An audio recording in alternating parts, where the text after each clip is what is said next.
Hello friends, എല്ലാവർക്കും നമസ്കാരം. നിങ്ങളേവരും കാത്തിരിക്കുന്ന അലീനയുടെ ഇന്നത്തെ വിശേഷത്തിലേക്ക് എല്ലാ കൂട്ടുകാർക്കും സ്വാഗതം. എല്ലാവർക്കും നല്ലൊരു ദിവസം ആശംസിച്ചുകൊണ്ട് നമുക്ക് വിശേഷത്തിലേക്ക് കിടക്കാം. അപ്പോൾ അതിനു മുമ്പിട്ട് ആരെങ്കിലും നമ്മുടെ ഈ ചാനൽ ആദ്യമായിട്ട് കാണുന്നുണ്ടെങ്കിൽ ഇതുവരെ സബ്സ്ക്രൈബ് ഒന്നും ചെയ്ത് വെച്ചിട്ടുണ്ടെങ്കിൽ തീർച്ചയായിട്ടും ഒന്ന് സബ്സ്ക്രൈബ് ചെയ്ത് വെച്ചോളൂ. അതിനോടൊപ്പം മാക്സിമം എല്ലാവരും നമ്മുടെ വീഡിയോ ഇഷ്ടപ്പെടുന്നുണ്ടെങ്കിൽ ഒരു ലൈക്ക്, ഒരു ഹൈപ്പ് ഒക്കെ അടിച്ചിട്ട് വീഡിയോ കാണാൻ വേണ്ടി ശ്രമിക്കുന്നത്. അപ്പോൾ ഞാൻ നേരെ വിശേഷത്തിലേക്ക് തന്നെ കിടക്കാണ്. അപ്പോൾ തുടങ്ങുമ്പോൾ തന്നെ കാണിക്കുന്നത് അലീനയ്ക്ക് ഡ്രസ്സ് എടുത്തോണ്ട് വന്നേക്കാണല്ലോ ബബിതയും കൃഷ്ണമോളും കൂടെ. അതൊക്കെ നമ്മുടെ അലീനയെ കാണിച്ചിട്ട് ഇത് അലീന ചേച്ചിക്കുള്ളതാന്ന് പറയുമ്പോഴത്തേക്കും എനിക്കോ ഇതാര് പറഞ്ഞിട്ടാ മേടിച്ചത്? അല്ല, ഞാൻ ഡ്രസ്സ് മേടിക്കുന്ന കാര്യം പറഞ്ഞില്ലായിരുന്നല്ലോ. അപ്പോഴത്തേക്കും ബബിത പറഞ്ഞു, ഞങ്ങൾക്ക് തോന്നി, ഞങ്ങൾ മേടിച്ചു. അപ്പൊ കൃഷ്ണമോട് പറയാണേ, അതെ, ഇതൊരു കടം വീട്ടലാണ് കേട്ടോ അലീന ചേച്ചി. അലീന ചേച്ചിയുടെ ഡ്രസ്സെല്ലാം ഒരു വെട്ടിക്കിളി വെട്ടിയത് ഓർക്കുന്നുണ്ടോ? ഒരു ദിവസം രാവിലെ എണീറ്റപ്പോഴത്തേക്കും ഡ്രസ്സൊന്നും കണ്ടില്ലല്ലോ. ഇപ്പോഴാ അതിന്റെ കുറ്റബോധം. അപ്പം ബബിത പറഞ്ഞു, കുറ്റബോധം മണ്ണാങ്കട്ടയൊന്നും അല്ല, ഒരു നഷ്ടപരിഹാരം, അത്രേ ഉള്ളൂ, ചെറിയൊരു നഷ്ടപരിഹാരം. അപ്പോഴത്തേക്കും നമ്മുടെ അലീനയുടെ കണ്ണുകളൊക്കെ നിറഞ്ഞു ഒഴുകുകയാണ് കേട്ടോ. അപ്പോഴത്തേക്കും നമ്മുടെ ബബിത പറഞ്ഞു, അതെ, ഇനി ആരോടും പറഞ്ഞേക്കരുത്, ബബിത എന്ന് പറയുന്ന ഒരു അഹങ്കാരി പെണ്ണ് എന്റെ ഡ്രസ്സ് മുഴുവൻ നശിപ്പിച്ച് കളഞ്ഞു എന്ന്. എല്ലാം ഞാൻ മേടിച്ചിട്ടുണ്ട്, ചുരിദാറും ധാവണിയും ലാച്ചയും നൈറ്റിയും അണ്ടർ ഗാർമെന്റ്സും എല്ലാം മേടിച്ചിട്ടുണ്ട്. അയ്യോ മോളെ ബബിതേ, ഞാനിതൊരു വലിയ കുറ്റമായിട്ട് ആരോടും പറഞ്ഞില്ലല്ലോ, കൃഷ്ണമോളോട് മാത്രമല്ലേ സൂചിപ്പിച്ചുള്ളൂ. ഇതൊന്നും ഇഷ്ടപ്പെട്ടില്ലെങ്കിൽ പറയണം, മാറ്റി മേടിക്കാം, ഇട്ട് നോക്കിയിട്ട് പറഞ്ഞാൽ മതി എന്നൊക്കെ പറഞ്ഞിട്ട് നമ്മുടെ ബബിത ഇറങ്ങി പോയിട്ടോ. എന്തോ ബബിത വലിയ ആളൊക്കെ ആയിട്ട് ഇറങ്ങി അങ്ങ് പോവാണ് കേട്ടോ. ഏതായാലും ബബിതയ്ക്ക് സ്നേഹം മാത്രമേ ഉള്ളൂ അലീനയോട്. വെറുതെയാണ് ഈ പുറമേ കാണിക്കുന്ന ഒരു പരിക്കൻ സ്വഭാവമാണ് കേട്ടോ കാണിക്കുന്നത്. അപ്പോഴത്തേക്കും നമ്മുടെ അലീന കൃഷ്ണമോളോട് ചോദിച്ചു, അല്ല, ഇതൊക്കെ ബബിത സ്വയമേ മേടിച്ചതാണോ? സ്വയമേ മേടിച്ചത് തന്നെയാ. അതെ, ഇത് അച്ഛന്റെ കടയിൽ നിന്നല്ല എടുത്തത്, ഇത് വേറൊരു ഷോപ്പിൽ നിന്ന് എടുത്തത്. എല്ലാം കൂടി ഒരു 10,000 രൂപ കൂടുതലായി. ഏ അതെന്താ അങ്ങനെ? അല്ല, നമ്മുടെ കടയിൽ പോയി എടുത്താ പോരായിരുന്നോ? അല്ല, വെറുതെ എന്തിനാ ഇത്രയും പൈസ? ഈഗോ ഈഗോ, സ്വന്തം SBIക്ക് അക്കൗണ്ടിൽ നിന്നേ ക്യാഷ് എടുത്ത് കൊടുത്തു. Ego ego ego.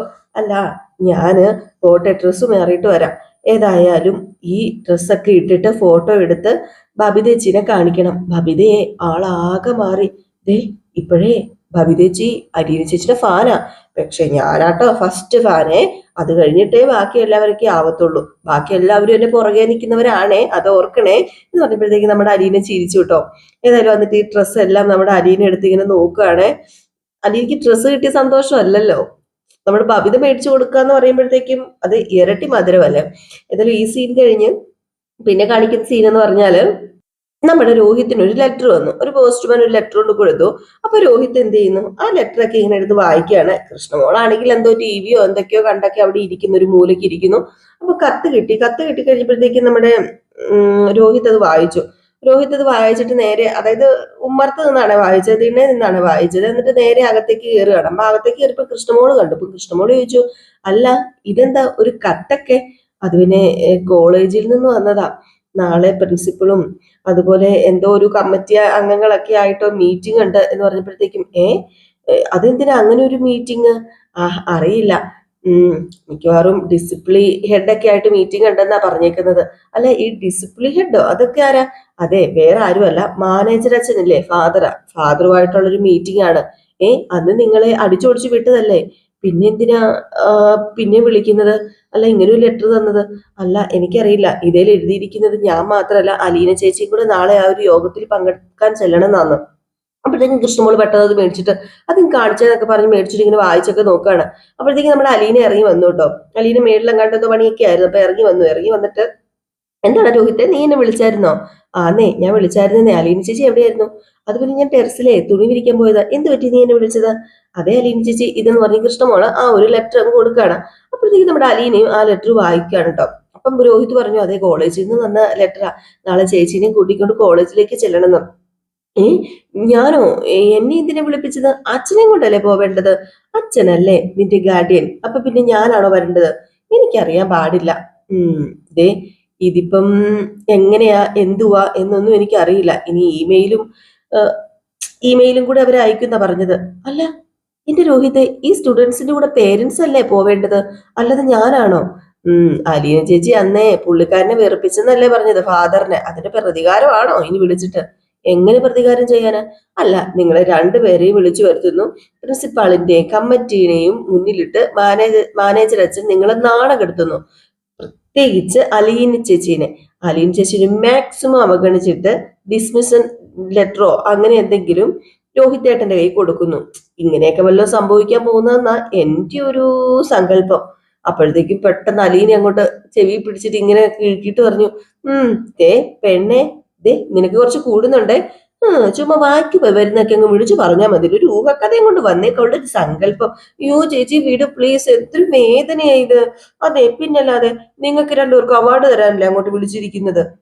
ആ ഫാദർ അന്ന് എന്തൊക്കെയാ നിങ്ങൾ പറഞ്ഞു വിട്ടത്? അപ്പൊ പിന്നെ ഇതിനൊക്കെ എല്ലാവർക്കും വിളിക്കുന്നത്. ഓ, അതൊക്കെ പോട്ടെ, സാരമില്ല. രോഹിതേ മോനെ, ഇവള് പറയുന്നത് കേട്ടിട്ട് പേടിക്കൊന്നും വേണ്ട. നമ്മൾ എന്തിനാ പേടിക്കുന്നത്? നമ്മൾ നേരെ ചെല്ലുന്നു, കാര്യം തിരക്കുന്നു, എന്തെങ്കിലും ഉണ്ടെങ്കിൽ അതിന് തക്കതായ മറുപടി കൊടുക്കുന്നു, പോരുന്നു. ഇതിനെന്തിനാ പേടിക്കുന്നത്? രോഹിത്തെ, നീ പേടിക്കണ്ട. അതെ കൃഷ്ണമോളെ, നീ ഇവിടെ നിൽക്കണ്ട. നിനക്കിന്ന് ഡാൻസ് ക്ലാസ് ഇല്ലേ? അത് ഉണ്ട്, ഇന്ന് ഈവനിങ് ക്ലാസ്സാ. രോഹിത്തിനെ പറഞ്ഞ് ഓരോന്ന് ചൂട് കയറ്റിപ്പിക്കല്ലോ കേട്ടോ. മോനെ രോഹിത്തെ, നീ പോയി കുറച്ചു നേരം കിടക്കെന്ന് പറഞ്ഞാൽ ലെറ്റർ കൈ കൊടുത്ത് രോഹിത്തിനെ അങ്ങ് പറഞ്ഞു വിടുകയാണ് കേട്ടോ. എന്നിട്ട് രോഹിത് അങ്ങ് കയറി പോയി കഴിഞ്ഞപ്പോഴത്തേക്കും നമ്മുടെ കൃഷ്ണമോളോട് അലീന പറഞ്ഞു, ദേ പെണ്ണെ കുറച്ച് കൂടുന്നുണ്ട് കേട്ടോ. നീ എന്തിനാ അവന്റെ ആത്മവിശ്വാസം കളയുന്നത്? അതിന് അതുണ്ടായിരുന്നോ? അന്ന് തന്നെ മാനേജറിനെ കണ്ടപ്പോഴത്തേക്കും മനസ്സിലായതല്ലേ രോഹിത്തേട്ടന്റെ റീഎൻട്രി നടക്കുന്ന കാര്യമല്ലെന്ന്. പിന്നെ അലീന ചേച്ചിയുടെ പെർഫോമൻസ് രോഹിത്തേട്ടൻ പറഞ്ഞത് വെച്ച് നോക്കുമ്പം ഇത് തന്നെ കാര്യമായിട്ട് എനിക്ക് തോന്നുന്നത്. അത് ഞാനിങ്ങ് പറഞ്ഞെന്നേ ഉള്ളൂ, അല്ലാതെ വേറൊന്നും അല്ല. ഏതായാലും അവര് ഭയങ്കര വിഷമമായി, അല്ലെങ്കിൽ പിന്നെ അവന് ഭയങ്കരമായിട്ടും ആ ഒരു കോൺഫിഡൻസ് ഇല്ലാതായി പോകുമ്പോളെ, അതുകൊണ്ടാട്ടോ ഞാൻ ചെവിക്ക് പിടിച്ചത്. വേദനിച്ചോ? ചെവിക്ക് പിടിച്ച വേദനിക്കാനോ? നല്ല സുഖമല്ലായിരുന്നോ? നല്ല മധുരം, പഞ്ചസാര തിന്നുന്ന മധുരം ആണോ? എന്നാലേ ഒരു കിഴക്കും കൂടെ തരട്ടെ, അപ്പൊ പഞ്ചസാര തിന്നുന്ന മധുരം ഇരട്ടിക്കില്ലേ? ഇങ്ങോട്ട് വാ, ഇപ്പൊ ഞാൻ നിന്ന് തരാമേ എന്ന് പറഞ്ഞിട്ട് നമ്മുടെ കൃഷ്ണമോൾ അങ്ങ് പോവാണ് കേട്ടോ. പിന്നെ കാണിക്കുന്ന സീൻ എന്ന് പറഞ്ഞു കഴിഞ്ഞിട്ടുണ്ടെങ്കിൽ പാതിരാത്രിയായി. നമ്മുടെ നെടുപുരയ്ക്കൽ വീട് ഫുള്ള് ലൈറ്റ് ഒക്കെ ഇട്ട് കാണിക്കുകയാണ്. ഏതായാലും ഇവിടെ നമ്മുടെ അലീന ബെഡ്ഷീറ്റ് ഒക്കെ വിരിച്ച് കിടക്കാനുള്ളത് തത്രപ്പാടിലാണ്. മെഡിസിൻ ഒക്കെ കഴിക്കുന്നുണ്ട് കേട്ടോ, പനിയൊക്കെ മാറിയതല്ലേ ഉള്ളൂ. അപ്പൊ മെഡിസിൻ ഒക്കെ കഴിക്കുകയാണ്. അവിടെ ഒരു ചെറിയൊരു ബൗളിനകത്ത് മെഡിസിൻ ഒക്കെ ഇട്ട് വെച്ചിട്ടുണ്ട്, അതെടുത്ത് ഇങ്ങനെ കഴിക്കുന്നു. അപ്പോഴത്തേക്കാണ് നമ്മുടെ വൈജ വരുന്നത് കേട്ടോ. അലീനയുടെ റൂമിലേക്ക് അടുത്തൊരു എൻട്രി നമ്മുടെ വൈജയുടെ. അപ്പൊ വൈജ പറഞ്ഞു, ഞാൻ എന്നാത്തിനാ വന്നതെന്ന് നിനക്ക് മനസ്സിലായെന്ന്. അപ്പൊ അലീന, ഇല്ല ഇല്ല മേഡം, അതെ എനിക്ക് രണ്ടിലൊന്ന് അറിയണം, അതിനാ ഞാൻ ഇങ്ങോട്ടേക്ക് വന്നത്. നീ പോവോ അതോ ഇവിടെ നിന്ന് ഈ വൈജ പോണോ? അപ്പോഴത്തേക്കും നമ്മുടെ അലീന പറഞ്ഞു, അതെ ഞാൻ പോയിക്കോളാന്ന് പറഞ്ഞതല്ലേ, എനിക്ക് അല്പം സാവകാശം കൂടി തരണം. ഇനി സാവകാശമൊന്നുമില്ല, മര്യാദയ്ക്ക് ഇവിടെ നിന്ന് ഇറങ്ങി പൊക്കോണം. നാളെ നീ പോവില്ലയോ, അതാ എനിക്ക് അറിയേണ്ടത്. അത് പിന്നെ മേഡം, നാളെ ഞാൻ പോകാന്? മേഡം എന്താ ഈ പറയുന്നത്? നാളെ എനിക്ക് പോകാൻ പറ്റത്തില്ല, കുറച്ച് ജോലിയും കൂടെ തീരാനുണ്ട്. ഇനി നീ ഇവിടെ ഒരു ജോലിയും തീർക്കണ്ട, പോകാനുള്ളവളാണെങ്കിൽ നാളെ ഇവിടെ നിന്ന് ഇറങ്ങിക്കണം. അല്ലെങ്കിലേ ഈ വൈജ നാളെ ഇവിടെ നിന്ന് ഇറങ്ങും. ഏതാ വേണ്ടത്? അയ്യോ മേഡം, ഇങ്ങനെ കടുംപിടുത്തം പിടിക്കാതെ, ഞാൻ എല്ലാം ഒന്ന് അടുക്കി ഡിസ്പ്ലേ ആക്കിക്കൊണ്ട് വരികയാണ്. രോഹിത്തിന്റെ പഠിപ്പിന്റെ കാര്യത്തിൽ ഞാനൊരു തീരുമാനം ഉണ്ടാക്കാത്തതിന്റെ കാര്യത്തിൽ ഒരു തീരുമാനം ആയില്ല, അതും കൂടെ കഴിഞ്ഞ് ഞാൻ പൊയ്ക്കോളാം. ഓ, എന്റെ മോനല്ലേ രോഹിത്? നിന്റെ ആരും അല്ലല്ലോ? ആണോ? എന്റെ മോന്റെ കാര്യം ഞാൻ നോക്കിക്കോളാം, അല്ലെ അവന്റെ അച്ഛനുണ്ട് നോക്കാനായിട്ട്, നീ കൂടുതൽ നോക്കണ്ട. അത് പിന്നെ മേഡം നോക്കിയാ മതി, ഞാൻ തുടങ്ങി വെച്ച് തരുന്നതേ ഉള്ളൂ. അയ്യോ, എനിക്ക് നിന്നോട് കൂടുതലൊന്നും ചോദിക്കാനും പറയാനും ഇല്ല. നീ ഇവിടുന്ന് പൊയ്ക്കോളാന്ന് പറഞ്ഞ് പല പ്രാവശ്യം എന്നെ പറ്റിച്ചു. ഇനി അത് നടക്കാൻ പോകുന്നില്ല. ഇനി ഞാൻ നിന്നെ താരും പോലും വിശ്വസിക്കത്തുമില്ല. നിനക്ക് നാളെ ഈ വീട് വിട്ട് പോകാൻ പറ്റുമോ? അതാ എനിക്ക് അറിയേണ്ടത്. അത് പിന്നെ മേഡം, നാളെ എന്ന് പറയുമ്പോഴത്തേക്കും അത് പെട്ടെന്നായി പോയില്ലേ മേഡം? ഞാൻ പറഞ്ഞില്ലേ, എനിക്ക് നാളെ ഈ വീട് വിട്ടു പോകാൻ പറ്റില്ല. അപ്പം നാളെ നീ ഈ വീട് വിട്ട് പോവില്ല. എനിക്കറിയാവടി, നീ ഇതേ പറയാൻ പോകുന്നുള്ളൂ. അതുകൊണ്ട് തന്നെയാ ഇപ്പൊ തന്നെ രണ്ടിലൊന്നും അറിയണമെന്ന് ഞാൻ പറഞ്ഞത്. നീ ഈ വീട്ടിൽ കിടന്നേ തിന്ന് കുടിച്ച് ആർമാദിച്ച് സുഖം പിടിച്ചു പോയി. ആ സുഖം ഇല്ലാതാവുമ്പോഴേ നിനക്ക് ആലോചിക്കാൻ പോലും പറ്റത്തില്ലെന്നേ ഇല്ലാതാകുന്ന കാര്യം. അത് പിന്നെ ഒരല്പ സാവകാശം അല്ലേ മേഡം, ഞാൻ ചോദിച്ചോളൂ. ഒട്ടകത്തിന്റെ കഥ നീ കേട്ടിട്ടുണ്ടോ? ആ ഒരു അവസ്ഥയിലാണ് ഞാനിപ്പൊ നിൽക്കുന്നത്. എനിക്ക് ഇനി ഇങ്ങനെ നിൽക്കാൻ പറ്റത്തില്ല. ഒടുവിൽ ഒട്ടകം അകത്ത്, യജമാനം കൂടാരത്തിന് പുറത്ത്. ശരി ശരി, ആയിക്കോട്ടെ. ഇനിയിപ്പൊ അതാണ് നടക്കുന്നതെങ്കിൽ അത് തന്നെ നടക്കട്ടെ. അത് പിന്നെ മേഡം, എനിക്കൊരു ഒരാഴ്ചത്തെ സാവകാശം തരുമോ? ഒരു ദിവസം പോലും നിനക്ക് തരത്തില്ല. ഇന്ന് രാത്രി കൂടി നിനക്ക് ഇവിടെ കിടക്കാം. നാളത്തെ രാത്രി നീ കാണരുത് ഇവിടെ. സ്ഥലം വിട്ടോണം. നിനക്ക് പറ്റുമോ? പോകാൻ പറ്റുമോ?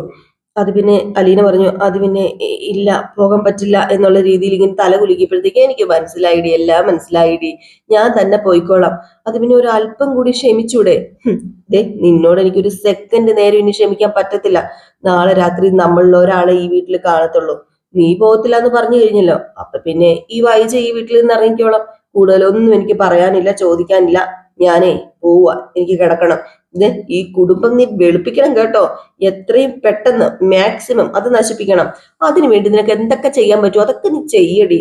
നീ ചെയ്തിട്ട് നീ സുഖിക്കടി എന്നൊക്കെ പറഞ്ഞിട്ട് വാതിൽ അടച്ചിട്ട് ഒറ്റ പോക്ക് പോവാണ് കേട്ടോ. അലീന എന്ത് ചെയ്യാനാണ്? നിസ്സഹായ അവസ്ഥയിൽ ഇങ്ങനെ നിൽക്കുക എന്നുള്ളതല്ല. അലീനയ്ക്ക് കുറച്ച് കാര്യങ്ങളൊക്കെ ചെയ്ത് തീർക്കാനുണ്ട്. അല്ലാതെ പോയി കഴിഞ്ഞ് ഈ കുടുംബം തകർന്നു തന്നെ പോകും, അത് ഉറപ്പാണ്. അപ്പൊ അതുകൊണ്ടാണ് അലീന കാര്യങ്ങളൊക്കെ ചെയ്ത് നീറ്റാക്കിയിട്ട് പോകാൻ വേണ്ടി നിൽക്കുന്നത്.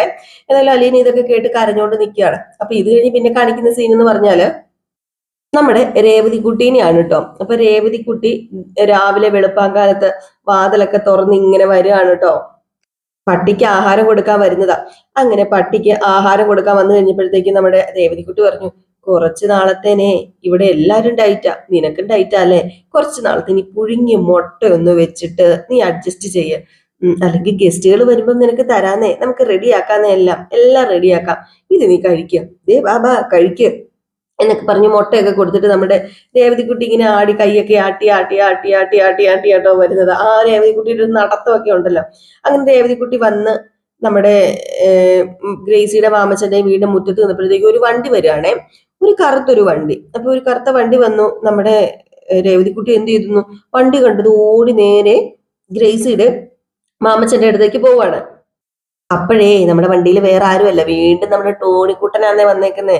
അങ്ങനെ ടോണി വന്നു. ടോണിക്ക് ഈ പ്രാവശ്യം വന്നപ്പോഴത്തേക്കും മുഖത്തിന്റെ ഒരു ചെറിയ പുഞ്ചിരിയൊക്കെ ഉണ്ട് കേട്ടോ. കഴിഞ്ഞ ദിവസം ലേശം വെളിവില്ലാതെ കുടിച്ചിലേക്ക് കിട്ടി വന്നതല്ലേ. ഏതായാലും രേവതിക്കുട്ടി ഓടിച്ചെന്ന് വാതിൽ അടച്ചിട്ടാണ് ഗ്രേസിയുടെ മാമച്ചന്റെ അടുത്തേക്ക് പോകുന്നത്. അത് നമ്മുടെ ടോമി കാണുന്നുണ്ട്. അപ്പം ഗ്രേസിയും മാമച്ചനും കൂടെ അവിടെ എന്തൊക്കെയോ സംസാരിച്ചുകൊണ്ടൊക്കെ ഇരിക്കുകയാണ്. എടി ഒന്ന് തിരുമി താടി, എന്റെ കാല് വല്ലാത്ത വേദനയാടി, അത് പിന്നെ ഞാൻ ഫോൺ കാണുമല്ലേ. ഒരു കാര്യം ഞാൻ പറഞ്ഞേക്കാം, തനി അങ്ങ് ചെയ്താ മതി.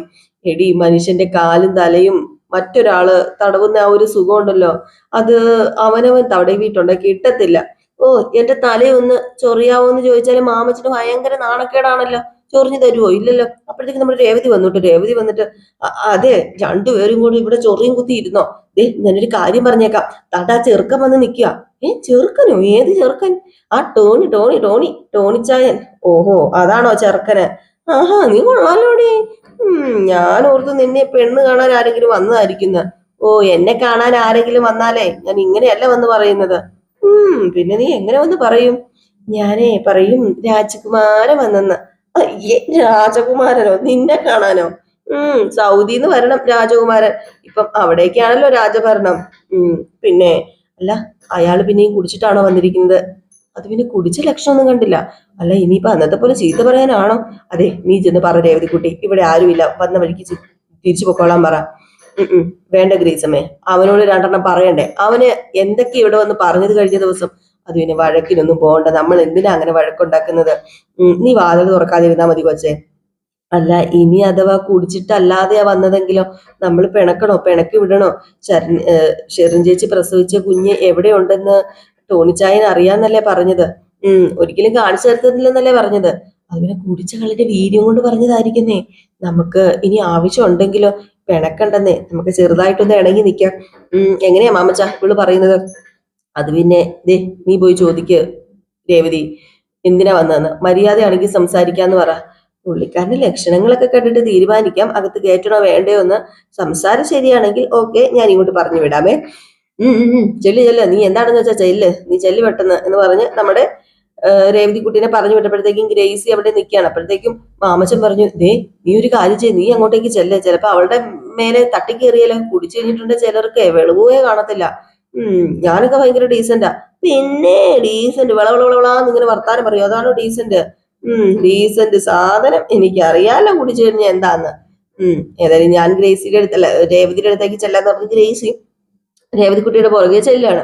അങ്ങനെ നമ്മുടെ ടോണിച്ചൻ പഴയ ടോണിച്ചനായിട്ടല്ല, വളരെ സൈലന്റ് ആയിട്ടാണ് വന്നിരിക്കുന്നത്. കുടിച്ചിട്ടോ മദ്യപിച്ചിട്ടോ ഒന്നും ഇല്ല കേട്ടോ നമ്മുടെ ടോണിച്ചൻ അങ്ങോട്ടും ഇങ്ങോട്ടും ഒക്കെ നടക്കുകയാണ്. ഏതായാലും അങ്ങനെ ടോണിച്ചൻ അങ്ങോട്ടും ഇങ്ങോട്ടും ഞൊട്ടയും ഒക്കെ വിട്ട് നടക്കുന്ന ആ ഒരു സമയത്ത് നമ്മുടെ രേവതി വരികയാണ്. എന്നിട്ട് രേവതി ചോദിച്ചു, എന്തിനാ വന്നത്? ഇനി വല്ലതും പറയാൻ ബാക്കിയുണ്ടോ? അതിനാണോ ഇങ്ങോട്ടേക്ക് വന്നത്? അപ്പോഴത്തേക്കും ടോണിജി ഒന്നും മിണ്ടുന്നില്ല. മുഖമൊക്കെ ഇങ്ങനെ കുനിച്ചു വെച്ചിരിക്കുന്നു. എന്തോ താൻ ചെയ്ത തെറ്റ് ആണ് എന്നൊരു നമ്മുടെ ടോണിച്ചിന് അറിയാം. അപ്പൊ അതുകൊണ്ടായിരിക്കാം മുഖമൊക്കെ കുനിച്ചു വെച്ചിട്ട് പതുക്കെ രണ്ടും കൽപ്പിച്ച് മനസ്സിലൊരു ധൈര്യമൊക്കെ കൊടുത്തിട്ട് നമ്മുടെ രേവതിക്കുട്ടിയുടെ അടുത്തേക്ക് വരികയാണ്. രേവതിക്കുട്ടിയുടെ അടുത്തേക്ക് വരുന്തോറും രേവതിക്കുട്ടിക്ക് ഒരു ചെറിയ പേടിയുണ്ട് കേട്ടോ. എന്നിട്ട് രേവതിക്കുട്ടി, അല്ല പറ, നിങ്ങൾ എന്തിനാ വന്നത്? അത് പിന്നെ ഞാന് പറയാനുള്ളത് പറഞ്ഞു വന്നേ. അങ്കിളിനോടും ആന്റിയോടും ഞാൻ പോയി പറയാലോ, വെറുതെ എന്തിനാ അവരെ ബുദ്ധിമുട്ടിക്കുന്നത്? അതുകൊണ്ടാ, പറയാനുള്ളത് പറ. അല്ല, ഒന്നും പറയാനില്ലേ ടോണിച്ചായന്? ഇല്ലെങ്കിൽ ഞാൻ അകത്തേക്ക് കയറിപ്പോക്കോളാം. അത് പിന്നെ പറയാനുണ്ട്, എനിക്ക് പറയാൻ വേണ്ടി തന്നെയാ വന്നത്. പറഞ്ഞു, പറ. അത് പിന്നെ അവരോടും കൂടിയാ പറയാനുള്ളത്. എന്താണെന്ന് എന്നോട് പറഞ്ഞാ മതി. നല്ലതൊന്നും ആയിരിക്കില്ലല്ലോ പറയുന്നത്. എല്ലാം വേദനിപ്പിക്കുന്നവരല്ലേ മനുഷ്യനെ വേദനിപ്പിക്കുന്നതല്ലേ പറയാറുള്ളത്. അത് പിന്നെ പറയാനുള്ളത് പറ. അവർക്കൊക്കെ ഓൾറെഡി വയ്യ, ഹെൽത്ത് ഇഷ്യൂസ് ഒക്കെ ഒരുപാട് ഉള്ളതാ. അന്നത്തെ രാത്രിയുടെ ഉറക്കം ഉളച്ചതിന്റെ ക്ഷീണം വരെ ഇതുവരെ പോയിട്ടില്ല. അത് പിന്നെ ഞാൻ പറയാം. അന്നത്തെ രാത്രിയിലെ കാര്യം ഞാൻ വളരെ മോശമായിട്ട് അന്ന് രാത്രി സംസാരിച്ചത്. എനിക്ക് മാമച്ചൻ അങ്കിളിനോടും ആന്റിയോടും ക്ഷമ പറയണം. അതിനുവേണ്ടി തന്നെയാണ് ഞാൻ വന്നത്. ഓ, ക്ഷമ പറയാനേ ഞാൻ വന്നെന്ന് വിശ്വസിക്കണോ? അത് പിന്നെ ഞാൻ കാര്യമായിട്ട് പറഞ്ഞതാ മോളെ. അവരെ ഒന്ന് വിളിക്കാമോ? എനിക്കൊന്ന് ക്ഷമ പറഞ്ഞേ പറ്റൂ. അല്ല, ഇന്നും കഴിച്ചിട്ടുണ്ടോ? അത് പിന്നെ ബ്രേക്ക്ഫാസ്റ്റ് കഴിച്ചായിരുന്നു. അല്ല, കള്ളു കുടിച്ചാണോ വന്നതെന്നാ ഞാൻ ചോദിച്ചത്. ഏയ്, കള്ളു കുടിച്ചിട്ടൊന്നും അല്ല വന്നത്.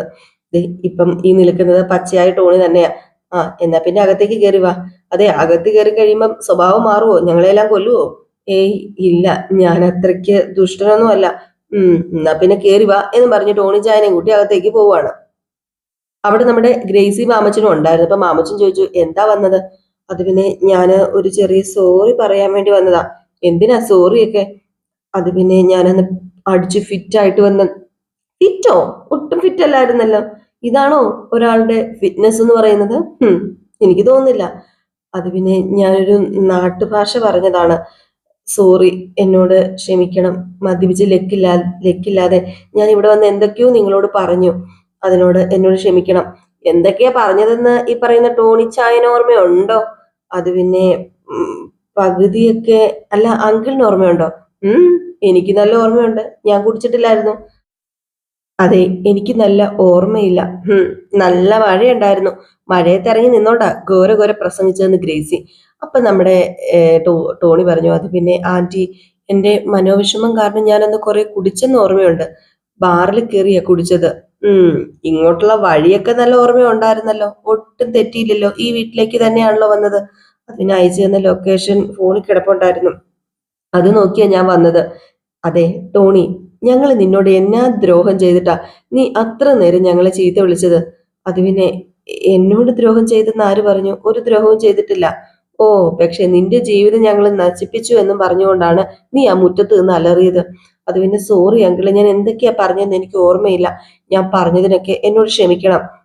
നിന്റെ മനസ്സിൽ അതെല്ലാം ഇരുന്നിട്ടാണല്ലോ കള്ളു കുടിച്ചപ്പം അതെല്ലാം വെളിയിലേക്ക് വന്നത്. ഇല്ലെങ്കിൽ എന്റെ മനസ്സിൽ ഒന്നുമില്ല. അത് അന്നേരത്തെ തോന്നല് മാത്രമാ. എടാ മോനെ, നിനക്ക് ഞങ്ങളുടെ മകനാകാനുള്ള പ്രായമേ ഉള്ളൂ. നിന്റെ വിഷമവും സങ്കടമൊക്കെ ഞങ്ങൾക്ക് മനസ്സിലാവുന്ന കാര്യം തന്നെയാണ്.